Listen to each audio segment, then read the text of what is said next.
Howard Yu, Lego Professor of Management and Innovation at the International Institute for Management Development. Howard, thank you so much for joining us. So first of all, what do you make of China's seemingly sudden crackdown on its own tech giants that it worked for so many years to build up and protect?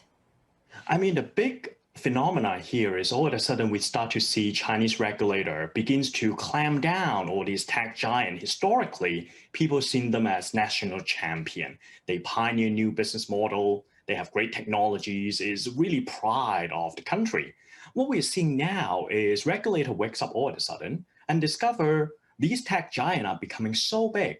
They are creating this systemic risk to the financial sector or to the industry environment in general, that they begins to put up regulation, trying to rein in the power.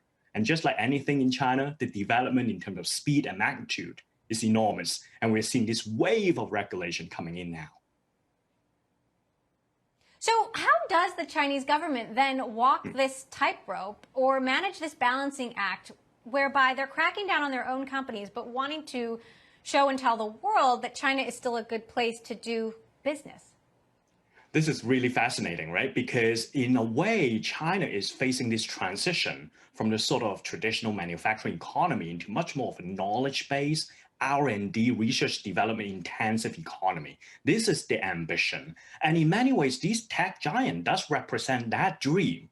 But fundamentally, if you're looking at these tech companies, whether it's Alibaba or Tencent or JD.com, and companies that are hot on NASDAQ, what you're seeing is in terms of the international revenue, they're tiny in comparison to domestic revenue.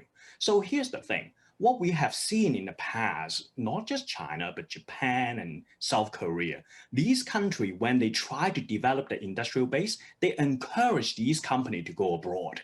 And somehow, if you judge by that yardstick, these tech giants in China, in fact, have failed or disappointed the Beijing government in terms of revenue abroad international businesses. So I think there is this combination between disappointment as well as systemic risk that these regulators are now given a green light to step up and rein in these tech companies.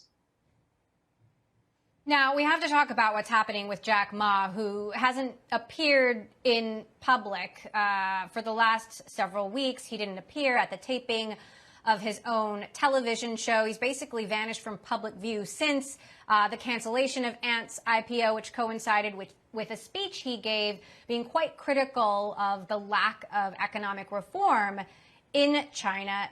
What do you make of this, given that he is perhaps the most famous entrepreneur and tech figure coming out of China?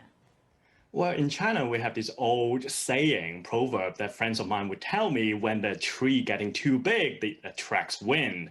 And certainly Jack Ma, by his behavior, is definitely an outlier. He's extremely charismatic. An employee really take on his mission in driving growth for the organization. And I think what will happen, time will tell whether this incident is going to send a deep seismic shift in terms of the entrepreneurial activity in China.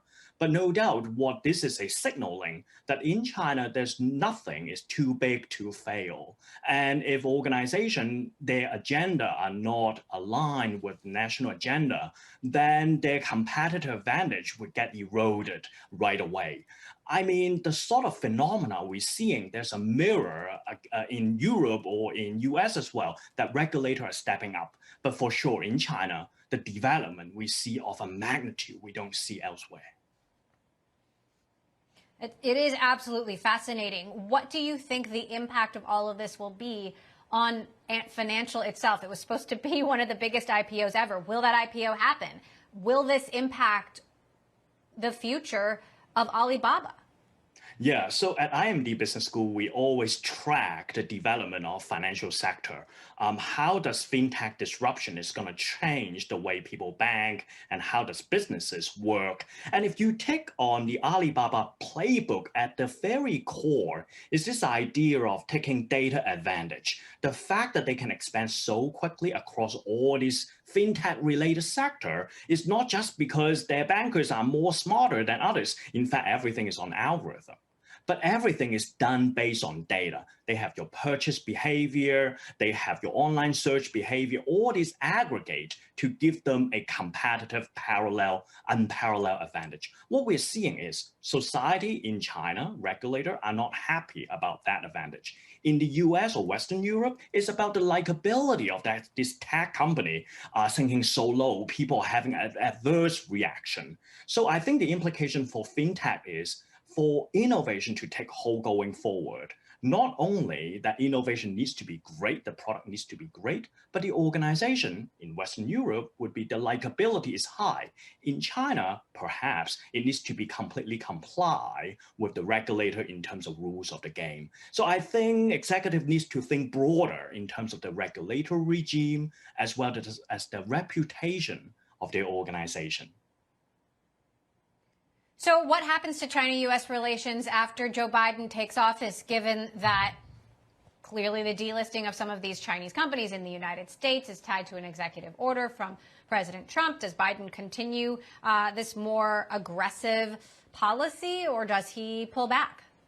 Well, I think whether it's tech war or economic rivalry is simply going to get intensified going forward. Because if you're thinking about these tech companies in China, if they were to survive, the only way is to grow internationally, to bring in foreign monies back to China as a way to demonstrate their value add to the government. If that's the case, which means that the international competition, whether it's in the Middle East, Southeast Asia, or Latin America, these would be the frontier market. US firms as well as Chinese company would compete even more intensely going forward. So I think the battle for global market leadership simply would get intensified as an ongoing backdrop for the new administration.